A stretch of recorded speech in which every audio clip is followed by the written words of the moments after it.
Lembra que eu falei sobre os símbolos, que eles têm os seus contextos históricos? Ou seja, esses símbolos eles falavam com as pessoas da época, né? Até tem um exemplo lá que eu gosto de falar, que tem uma passagem, eu não vou lembrar de cabeça agora, mas uma linguagem bem apocalíptica ali, fala sobre as estrelas, né? Caindo do firmamento. E aí muita gente às vezes chega para mim e pergunta assim, mas Gessé, lá João viu bomba atômica? Não, irmão, ele estava escrevendo para pessoas ali da época, né? Então Deus estava falando ali com aquelas pessoas ali. Então, não é que João viu bomba atômica. E talvez aquele símbolo das estrelas caindo do firmamento, talvez ele nem tenha um significado, né? Lembra que não é necessariamente todo símbolo que ele vai ter um significado e que isso não é relevante para a mensagem do Apocalipse? Vocês lembram que eu falei isso, né? Lembra, gente? Então tá. Então, isso é importante porque o que eu vou falar agora está linkado com isso, a segunda parte, tá? Embora, embora esses símbolos falem com a igreja do passado, nós estamos falando sobre a palavra de Deus, né?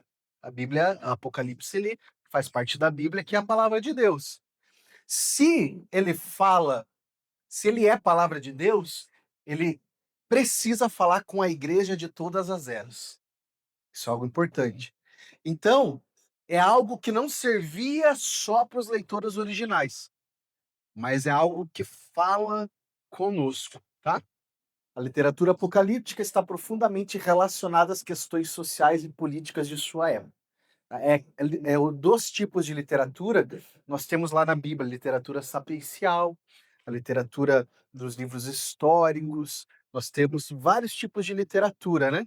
Nós temos o gênero epistolar, as epístolas, que nós estudamos ano passado, a carta de Efésios.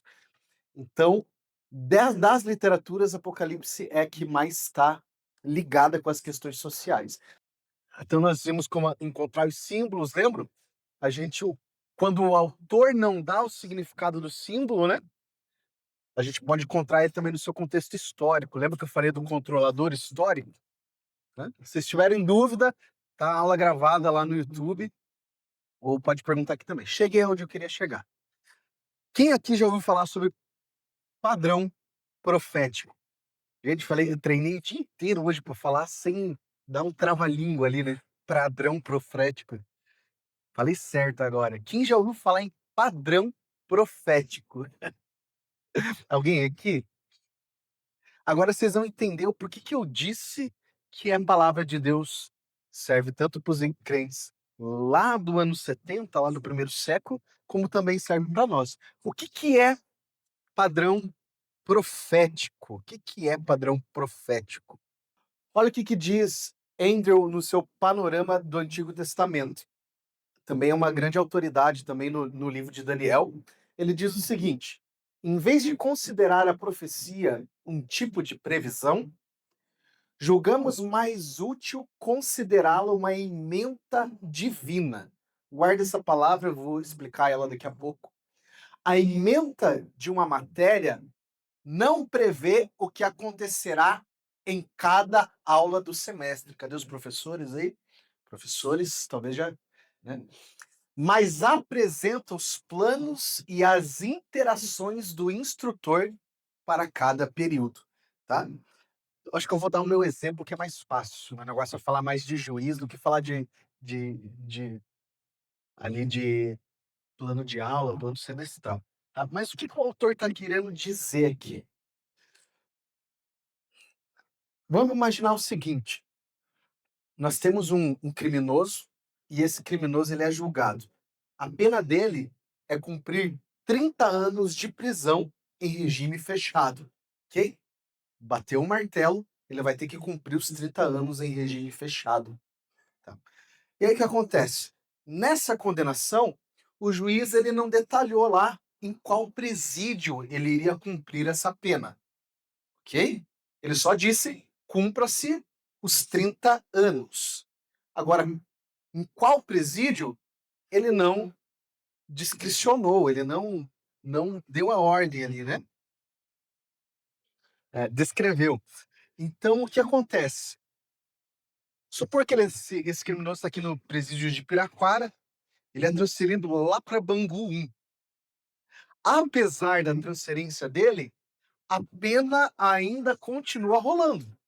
Ele está pagando a pena dele, não importa o presídio.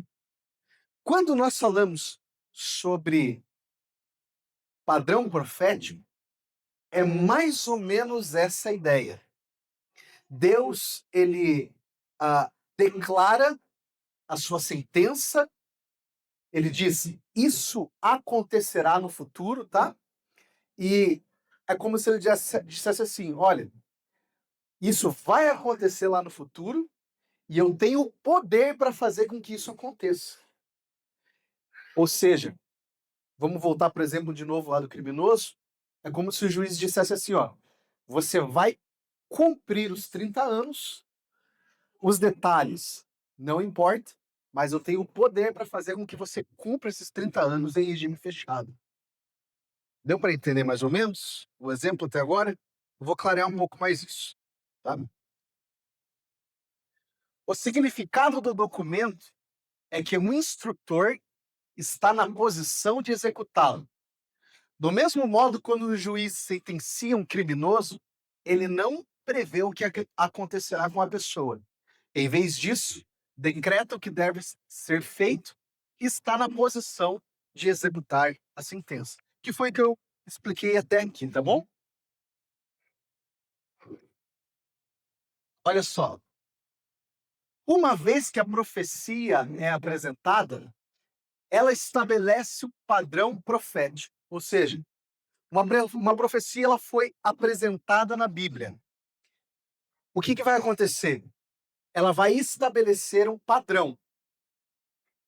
E quando esse padrão começa a se manifestar historicamente, isso significa que a profecia está em processo de cumprimento. Eu vou melhorar isso, tá? Mas presta atenção no que eu escrevi aqui.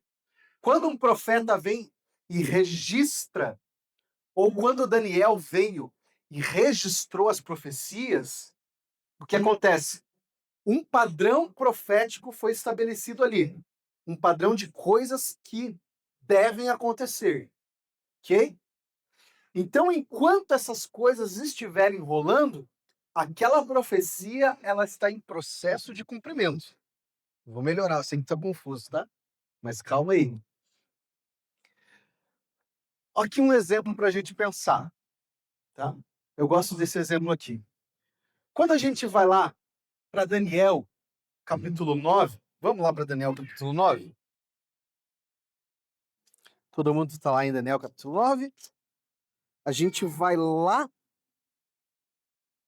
para o versículo 2. Olha aqui que Daniel escreve. No primeiro ano do seu reinado, eu, Daniel, entendi pelos livros que o número de anos de que falara o Senhor ao profeta Jeremias. Então presta atenção aqui. Está acontecendo um evento histórico. Daniel, ele está olhando para esse evento histórico, ele está dizendo assim, ó, quando aconteceu isso, eu entendi, entendeu? Pelos livros, que livros? Do profeta Jeremias, tá bom? O que ele entendeu?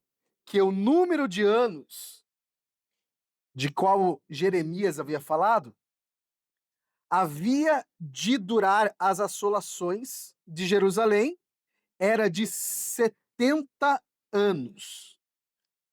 Voltei o rosto ao Senhor Deus para o buscar com o coração e súplica com jejum, pano de saco e cinzas.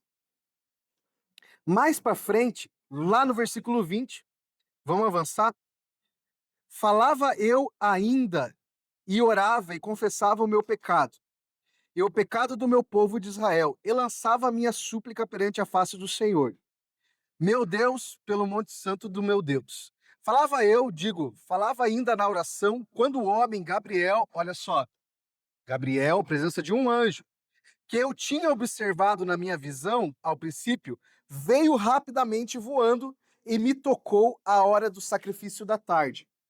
Ele queria instruir-me. Então, olha só, um anjo trazendo uma revelação, uma visão.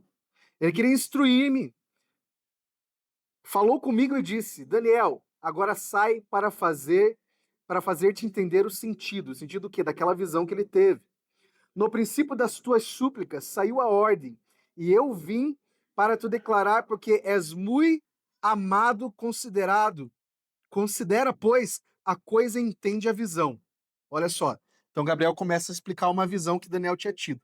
70 semanas estão determinadas sobre o teu povo e sobre a tua santa cidade para fazer cessar a transgressão. Notem os elementos. Santa cidade, cessar a transgressão, para dar fim aos pecados, para expiar a iniquidade, para trazer a justiça eterna, para selar a visão e a profecia, e para ungir o santo dos santos. Sabe e entende. Desde a saída da ordem para restaurar e para edificar Jerusalém, até a ungido, olha, temos a presença de ungido, ao príncipe 7 semanas e 72 semanas, as praças e as circunvalações se reedificarão, mas em tempos angustiosos. Depois das 72 semanas, será ungido morto, mais um elemento, ungido morto, e já não estará. E o povo do príncipe que há de vir, ou seja, um príncipe que há de vir, destruirá, ó, a destruição da cidade e do templo, santuário. E o fim será num dilúvio, ou seja, debaixo de água, inundação. Tem algumas versões aí que está falando inundação. E ao tempo e ao fim haverá guerra, desolações são determinadas. Ele fará firme aliança com muitos por uma semana.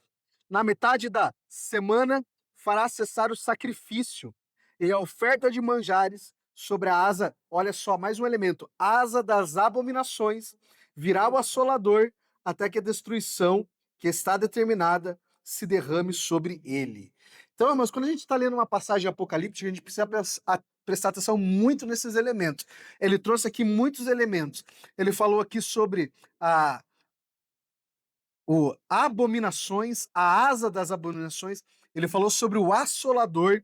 Ele falou sobre a destruição da cidade, a destruição do santuário. Ele falou sobre o ungido e sobre o príncipe que há de vir. Ok? Então aqui, irmãos, está estabelecido uma profecia futura, uma visão que Daniel teve que aponta para o futuro, ok? E o que está acontecendo aqui? Lembra que eu falei para vocês que quando o profeta entrega uma profecia, um padrão profético, ele é estabelecido? Agora vai ficar mais fácil de vocês entenderem. Quando que aconteceu isso daqui que Daniel está falando? Não era para ter colocado já, mas já apareceu ali o slide. Quando que acontece isso? Em 175 a.C. Acontece exatamente as coisas dessa profecia aqui. Antíoco Epifânio, ele invade Jerusalém, ele destrói Jerusalém, destrói a cidade, ele destrói o santuário, ele faz a figura desse assolador e abominável que traz a destruição. Ok? Então a gente tem o que aqui? Um cumprimento da profecia. Só que lembra para vocês que eu falei sobre um padrão profético? Você está falando, Gessé, você está dizendo que isso aconteceu no ano 175 a.C. Mas quando a gente vai lá para Mateus capítulo 24, acontece algo interessante. Vamos lá para Mateus capítulo 24? Vou pegar desde o versículo 3. Tem que ser desde o 3 para ficar bem legal. No Monte das Oliveiras achava-se Jesus assentado, quando se aproximaram dele os discípulos. Em particular, ele pediram. Então, olha só o que os discípulos vão pedir para Jesus. Dize-nos, quando sucederão estas coisas e que sinal haverá da tua vinda e da consumação do século? Vamos entender o que está acontecendo aqui? Se a gente voltar um pouquinho, a gente vai ver que Jesus ele profetiza ali a destruição do templo de Jerusalém.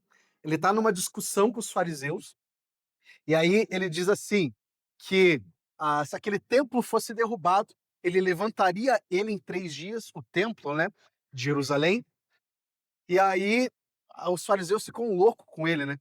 E aí Jesus profetiza, ó, profetizo que Jerusalém ficará sitiada de exércitos, né? Vocês ficarão trincheirados.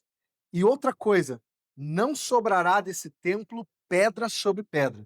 E aí, quando os discípulos escutam Jesus falando isso, eles já ligam com o fim dos tempos. Porque a destruição do templo, na cabeça do judeu, estava imediatamente ligada com o final dos tempos. Então, por isso que eles perguntam, mestre, diz-nos quando sucederão essas coisas e que sinal haverá da tua vinda e da consumação do século. Versículo 4.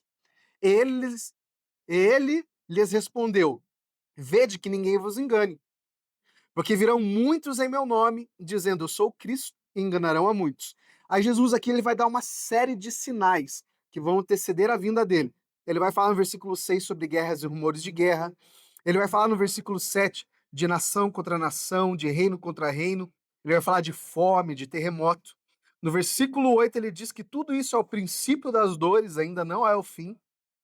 E aí ele diz sobre perseguição no versículo 9, né? Vocês serão atribulados, matarão vocês, vocês serão odiados. No versículo 10, ele diz que nesse tempo muitos hão de se escandalizar, trair e odiar uns aos outros.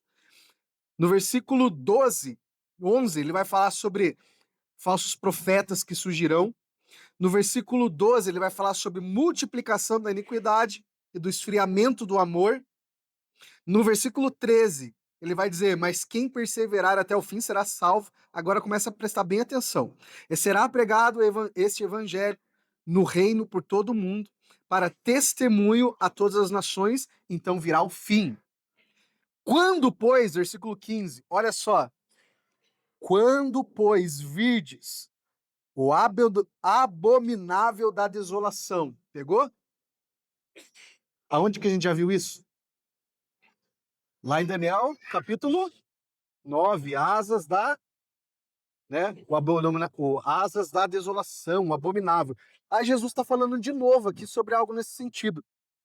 Quando, pois, virdes o abominável da desolação, de que falou o profeta Daniel no lugar santo, no templo, e aí tem até ali entre parênteses, né, quem lê, entenda, então os que estiverem na Judéia fujam para os montes. Quem estiver sobreirado, não desça a tirar de casa alguma coisa. E quem estiver no campo, não volte atrás para buscar a sua capa. Ai das que estiverem grávidas, e das que amamentam naqueles dias. Orai para que a vossa fuga não se dê no inverno nem no sábado. Porque nesse tempo haverá grande tribulação, como desde o princípio do mundo até agora não tem havido e nem haverá jamais.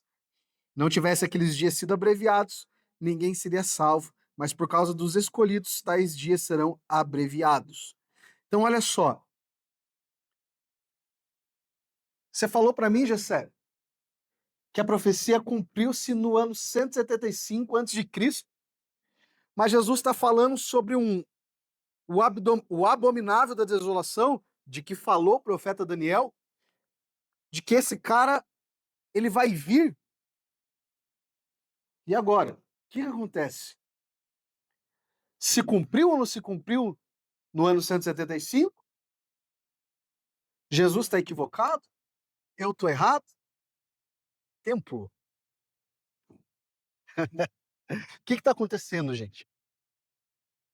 Lembra que eu falei para vocês sobre padrão profético? Vou repetir de novo, que agora vai ficar bem claro. Quando um profeta ele lança a profecia, se cria um padrão. E esse padrão ele se repete ao longo da história, várias vezes. Por exemplo, nós temos essa profecia aqui, ela tem 2 cumprimentos ao longo da história. Ela acontece no ano 175 a.C., acontece exatamente as palavras do profeta Daniel, que a gente vai estudar certinho quando a gente entrar no capítulo 9 de Daniel. Sou eu que vou dar essa aula, por isso que eu já estou dando um gatilho aqui agora, tá? Então a gente vai ver como tudo se cumpre exatamente com uma visão de Daniel no ano 175, só que isso também é anunciado por Cristo nos dias dele. E é isso que Jesus profetiza, baseado em Daniel, acontece no ano 70 também depois de Cristo. Vou explicar melhor isso. Jesus ele está olhando para o contexto histórico da época dele e ele está percebendo que os mesmos sinais do contexto em que o profeta Daniel traz a visão, ele está se repetindo. E aí Jesus, que é um profeta posterior, ele analisa toda a situação e o que ele diz? Tá para se cumprir de novo. Isso é interessante, irmãos, porque as profecias na Bíblia, elas têm esse padrão profético. Existem algumas profecias que elas têm um duplo cumprimento e até um triplo cumprimento na história. Foi? Ou seja, ela acontece às vezes 3 vezes ao longo da história. Então, esse padrão aqui que foi estabelecido lá na visão de Daniel, ele se repete nos anos 70. Jesus olha o contexto e ele fala, vai acontecer de novo. E no ano 70 é exatamente isso que acontece. Vem um abominável da desolação, general Tito, dessa vez, antigamente era Império Grego, agora Império Romano. Invade Jerusalém, acontece a destruição do templo. Isso está muito bem narrado no livro histórico, no comentário histórico de Flávio Josefos, que era um historiador judeu. Acontece exatamente isso no ano 70. E olha só que interessante. Quando João vem, ele anuncia que esse padrão está se repetindo novamente. E aí, por ser palavra de Deus, pergunta para vocês: está se repetindo de novo esse padrão nos nossos dias ou não está? Forte, né? Eu chego a ficar arrepiado, gente. Sim. Incrível, né? Então, vamos voltar lá para o exemplo do juiz. Deus diz: a sentença está decretada e o que eu decretei vai acontecer. E eu tenho poder para se fazer cumprir. E até que se cumpra o final da sentença, vocês vão ver esse padrão se repetindo ao longo da história. É por isso que João vai escrever lá na sua epístola que nesse mundo já há muitos anticristos. Ao longo da história, há muitos anticristos. Existem interpretações, por exemplo, que eu acho bem legal. Esqueci o comentário. Talvez o Cauê lembre. Eu não vou lembrar o nome do comentário. Mas o autor, ele traz como o anticristo sendo o quarto califado, se eu não me engano. Ou seja, é um padrão também, né? De pessoas que perseguem o povo de Deus. Então, o povo de Deus sendo perseguido, alguém se levantando, invocando para si a adoração, se colocando no lugar de Deus. Então, esse padrão ele vem se repetindo ao longo da história. Isso é padrão profético. Então, vou voltar lá no começo. Serve para os cristãos antigamente? Serve. Lá no ano 70, foi escrito para eles? Foi escrito para eles. Mas também serve para nós. Porque o padrão vem se repetindo também nos nossos dias. Alguém quer perguntar algo sobre isso? Então, o papo que a gente às vezes ouve de Jesus pode voltar amanhã, Aham. é uma mentira, porque primeiro precisa se cumprir a profecia. Sim. Porque os sinais, eles precisam estar estabelecidos. Algumas coisas ainda não aconteceram. Sim. E isso é bem claro. Mas existe uma diferença, Pablo, daquilo que a gente chama de escatologia geral para a escatologia individual. E nessa diferença, em uma eu digo que Cristo volta para a igreja e para o mundo. Na outra eu digo que amanhã Cristo pode voltar para você. A geral diz que Deus vai voltar para o mundo e para a igreja no geral, né? Que é aquela visão que todo olho verá, né? Mas existe uma escatologia individual, que amanhã Cristo pode voltar para você. Exatamente. Matou a charada. Aí já é conversa para outra aula. Mas é interessante. Eh, eles chamam isso daí da doutrina do sono, né. Os adventistas creem bastante nisso, né. Não são todos evangélicos que acreditam, mas eu vou te responder essa pergunta no privado depois, mas já vou adiantar, a gente não fica num sono eterno, tá. Na parábola de Jesus, quando ele conta a parábola, e é a única parábola que Jesus dá nomes próprios de Lázaro e o rico, a gente vê que quando o rico morre, ele não está dormindo, ele está em plena consciência. Inclusive ele está conversando com Abraão, pedindo a oportunidade dele retornar para conseguir avisar os parentes deles que estão aqui para que eles se arrependessem em vida, para que não fosse para o mesmo lugar que ele, inferno. E o que chama atenção é que essa única parábola que Jesus cita nomes próprios. Então provavelmente é algo assim que aconteceu que foi real. Tirando com base o que você falou, então a gente pode crer que durante até a história da Bíblia se ergueu anticristos, né. Sim, é, Eu estava falando pra Thalita que eu estava assistindo um estudo hoje de manhã, e aí o Douglas Gonçalves ele falou da ministração sobre o caminho de Emaús, que Jesus vai andando com os discípulos, trazendo desde o Velho Testamento, todos até a morte de Jesus, para explicar para eles que aquilo e tinha que ter falando acontecido. dele. E aí ele traz, tipo, uma coisa que me chamou bastante atenção, que na história de Caim e Abel também tinha Uhum, o anticristo, porque daí ele fala assim, não é que Deus gostava de Noé, de Abel, mas é que Deus via a revelação de Jesus neles, e o povo naquela época para Noé era como se fosse o anticristo, e o irmão dele era como se fosse o anticristo também para eles, tipo, uhum, porque ali tinha a revelação de Jesus para aquelas pessoas, tipo, para Noé e para Abel. sim. A gente precisa fazer uma diferenciação aqui, foi até bom que o Robert tocou nesse assunto, porque existem os anticristos que se levantam ao longo da história, mas a gente também crê no anticristo final, tá? Que será o último, que esse será derrotado. Vai ter lá a batalha do Armagedon, que não é uma batalha, é um massacre, que Jesus passa por cima de todo mundo, como se fosse brincadeira de criança, né? Mas a gente ainda espera, mas sim, ao longo da história, é isso.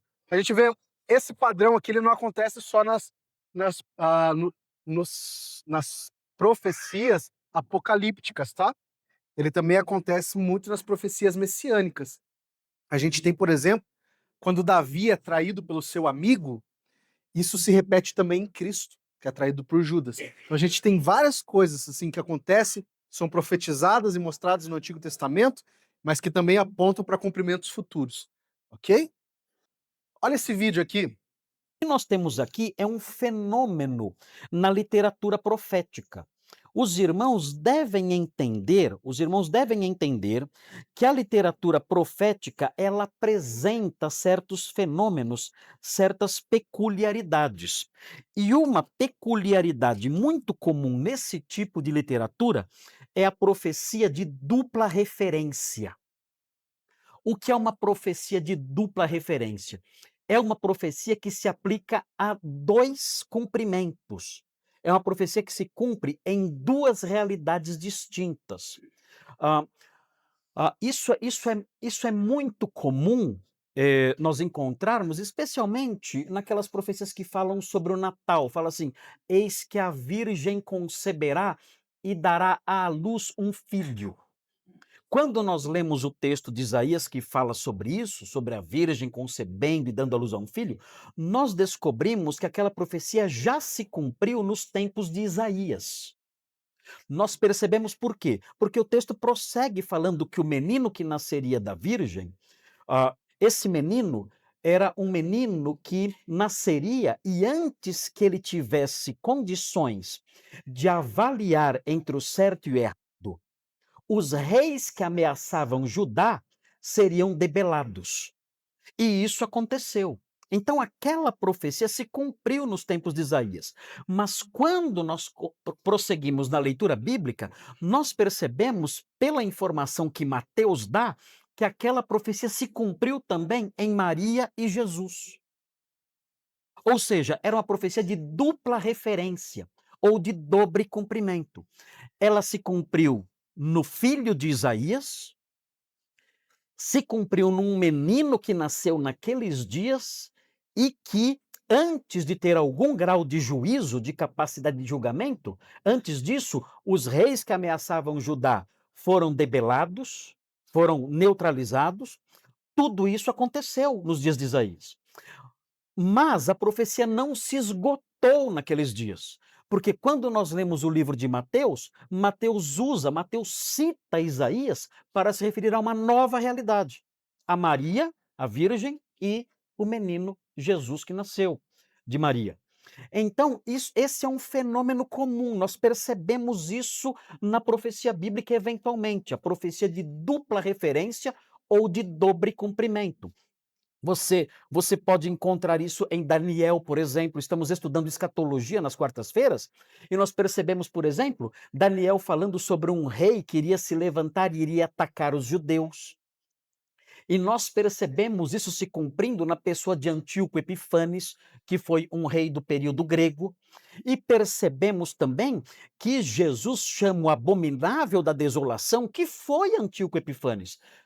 O Senhor Jesus dizendo que o abominável da desolação, de que fala o profeta Daniel, vai surgir na pessoa do anticristo. Ou seja, a profecia de Daniel é também de dupla referência. Relacionava-se a Antíoco Epifanes, um grande general sanguinário do período grego, que já tinha surgido quando Jesus veio ao mundo, e um outro personagem que surgirá ainda, que nós conhecemos como Anticristo, que Jesus chama também de abominável da desolação. Ou seja, a profecia de Daniel é também a profecia de dupla referência.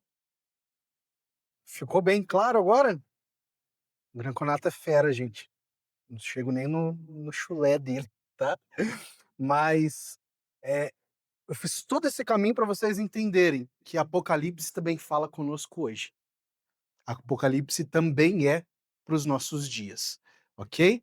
E aí, como interpretarmos Apocalipse? Já dei todas as ferramentas para vocês. A gente vai, descobre o símbolo para aquele povo que foi escrito, e entende o que estava acontecendo ali, entende sobre o que comunicava, e aí sim a gente está pronto para aplicar nos nossos dias. Epa, o que está acontecendo? Então, João não viu helicóptero na visão, tá, gente? João não viu helicóptero, ele viu coisas que eram coisas dos dias daquele povo, tá? E aí você interpreta aquilo e tira a aplicação para os dias de hoje, ok? Vamos avançar então? Então, ao interpretar a literatura apocalíptica, você precisa sempre perguntar: qual é o padrão profético? Qual é o padrão profético? Você está vendo lá, lendo Apocalipse, lá, interpretou a profecia. Por que eu estou falando isso? Porque a gente vai lá para o capítulo 9 de Daniel, a gente está estudando Daniel, não se esqueçam, e a gente vai precisar entender qual que era o padrão profético na época, né? Sobre quem está sendo falado. Sobre quem que está sendo falado? Quem é o abominável da desolação, né? Qual sentença Deus está apresentando? Isso é importante, que a sentença que Deus estabelece é o padrão que vai se cumprindo. Ok? Depois disso, podemos identificar os cumprimentos históricos, entendendo que cada realização se encaixa dentro do mesmo padrão profético estabelecido por Deus. Então, isso serve como sinais de Deus, dizendo assim: eu sentenciei, e até que as coisas se aconteçam lá no final, eu tenho poder para fazer essa pena ir se cumprindo, né? Lembra lá do presidiário, lá do bandido? Tá mudando de presídio, mas está cumprindo a pena. Estrutura do texto. E aqui é a parte bônus, tá? Posso avançar, gente? Vocês querem certeza? Nossa, estou com uma carinha tão, tô preocupado aqui. Vocês estão entendendo? Pelo amor de Deus. Pode falar. Tá, volta de Cristo para si mesmo, eu morri, Cristo voltou para mim. Uhum. Daí, no caso, no Velho Testamento, quando alguém morre lá, fala que vai pro seio de Abraão. Uhum. Continua Então, sendo a volta de eu Cristo. vou caminhar pelas duas linhas de interpretação mais comum que tem aí, tá? A primeira linha, ela diz assim: aqueles que foram para o seio de Abraão são aqueles que já vão ser salvos. Não existe purgatório Não, sim. para nós, né? Uhum. Então, quem está lá no seio de Abraão já era, não tem como mudar mais. Uhum. Quem já está no Hades, né, também já está lá e não tem como mudar mais. Ou seja, Cristo já voltou para eles, seja como Salvador, ou seja como juiz que vai aplicar a justiça. Deu para entender? Essa é a primeira interpretação. Mas A se- então a justiça já foi aplicada nessas pessoas. Isso. Morreu? É. Tá. A segunda interpretação é o seguinte: existe ali uma palavra que é a palavra seio. E essa palavra ela foi traduzida de uma maneira errada.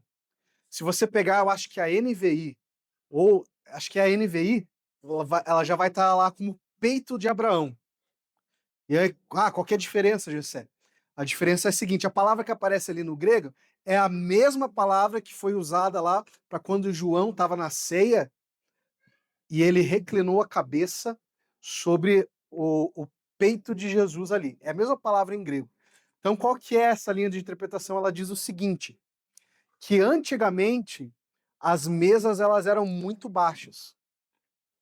Quando você sentava na mesa e você se inclinava para pegar algo, você se inclinava, você chegava a ficar muito próximo do peito da outra pessoa.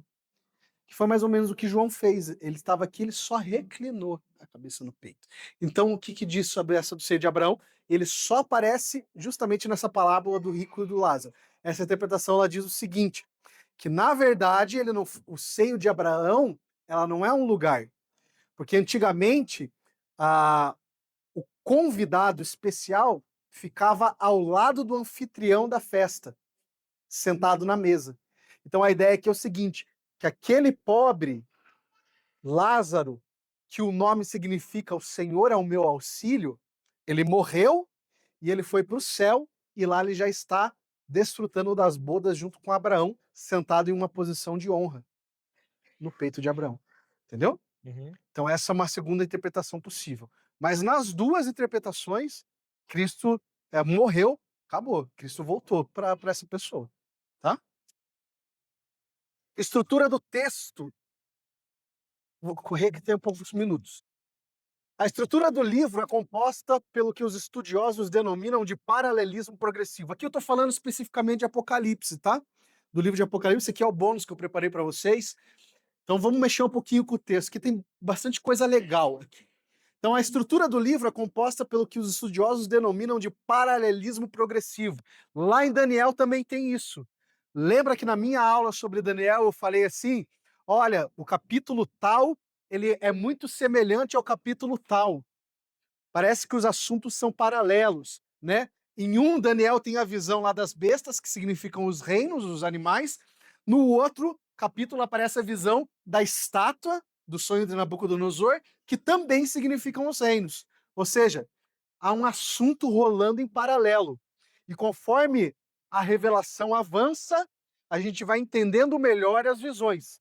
Por isso que eu estou falando que existe um paralelismo progressivo em Apocalipse.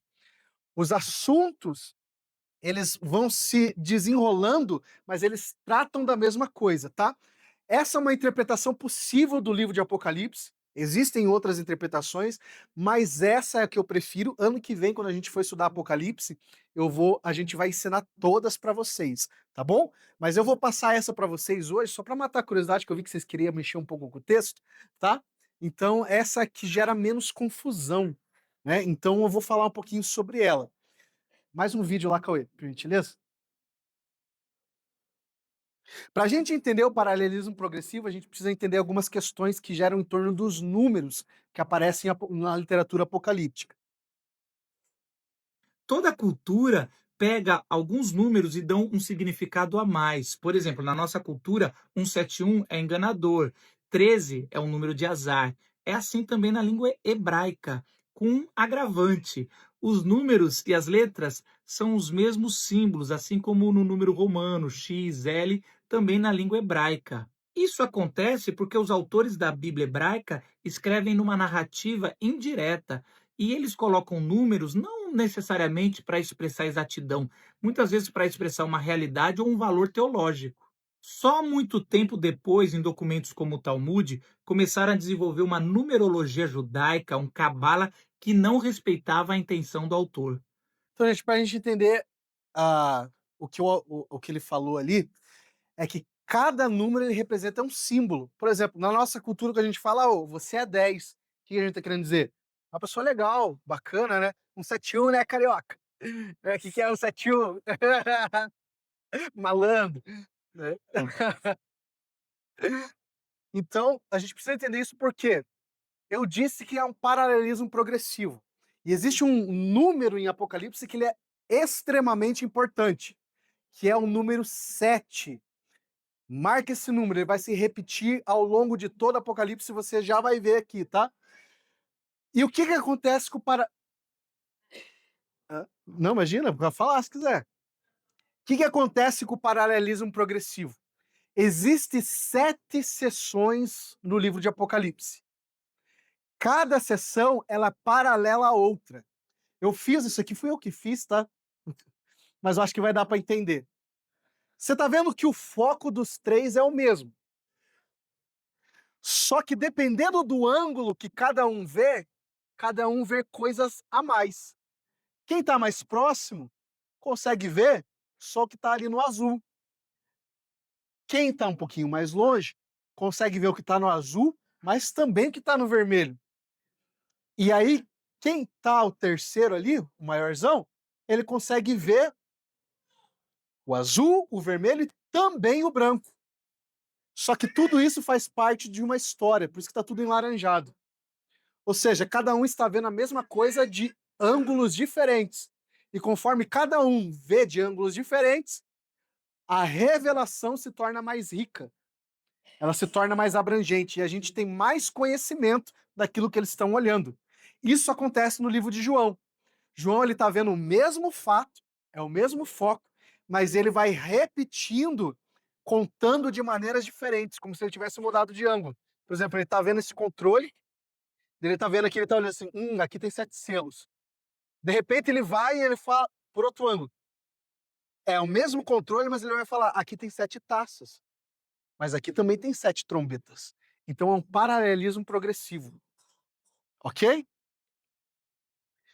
E esse número de 7 ele é importantíssimo. Então nós temos 7 sessões. Quais são essas 7 sessões do livro de Apocalipse? Quando você for ler, presta atenção. A primeira sessão é Cristo e os 7 candeeiros. Segunda sessão, vai do capítulo 1 ao 3. Segunda sessão, do capítulo 8 ao capítulo 4 ao 8, vai falar sobre a entronização do Cordeiro e os 7 selos. Terceira sessão, 7 trombetas da ira de Deus, capítulo 8, versículo 2 a 11. Quarta sessão, o dragão, seus aliados e as 7 vozes. Tá vendo que cada sessão aparece um número 7? Quinta sessão, capítulo 15 ao 16, as 7 taças da ira de Deus. Apocalipse, capítulo 17 ao 19, é a sexta sessão. Destruição dos inimigos em 7 anúncios. E a última sessão, Apocalipse, capítulo 20 ao 22, 7 últimas visões da consumação. Tem 7 ou não tem? Tem 7 pra caramba, né? Então, o livro de Apocalipse ele pode ser dividido em 7 sessões. E essas sessões elas vão falar do mesmo evento. E a cada sessão que eu vou avançando, eu tenho uma compreensão maior desse evento. O uso do número 7. Vamos falar um pouquinho de número? O número 7, ele simboliza o número perfeito, tá? Então a gente vai ver que João ele usa muito o número 7, gente. Por exemplo, quando ele escreve o evangelho dele, ele lista lá 7 milagres.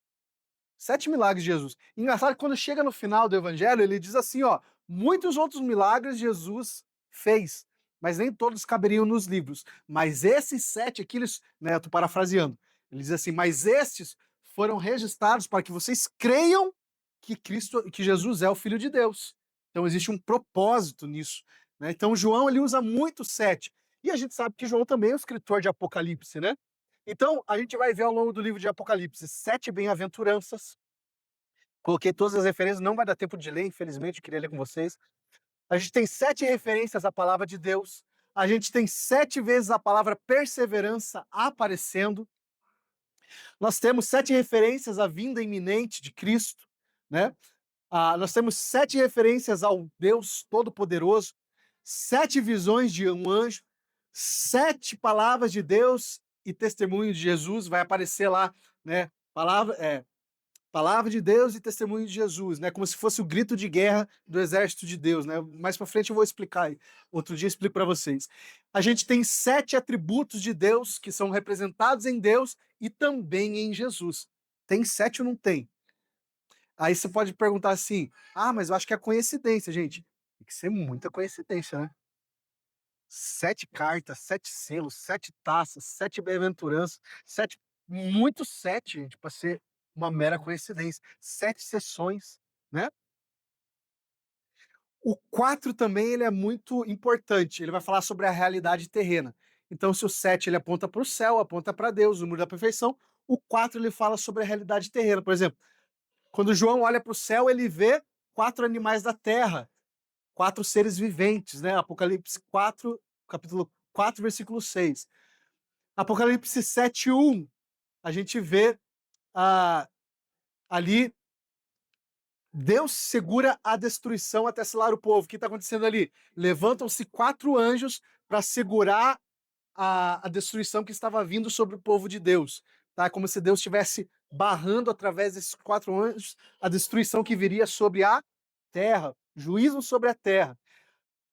Ali também nós vemos 4 ordens sendo executadas na terra, ordens de destruição. 4 cantos da terra, nós vemos lá 4 cantos, 4 ventos, né? Nós vemos lá também tribo, povo, língua e nação, são 4, se referindo ao quê? Ao mundo dos homens, tribo, povo, língua e nação. Nós vemos também louvores vindo da terra. Quando a gente vê a terra louvando ao Cordeiro, aparece lá ah, lo, ah, 4 adjetivos do louvor da terra subindo para Cristo. Está em Apocalipse capítulo 5, versículo 13. Nós vemos que o 4º selo fala da destruição sobre a 4ª parte da terra. Então o 4 está muito ligado com a realidade terrena.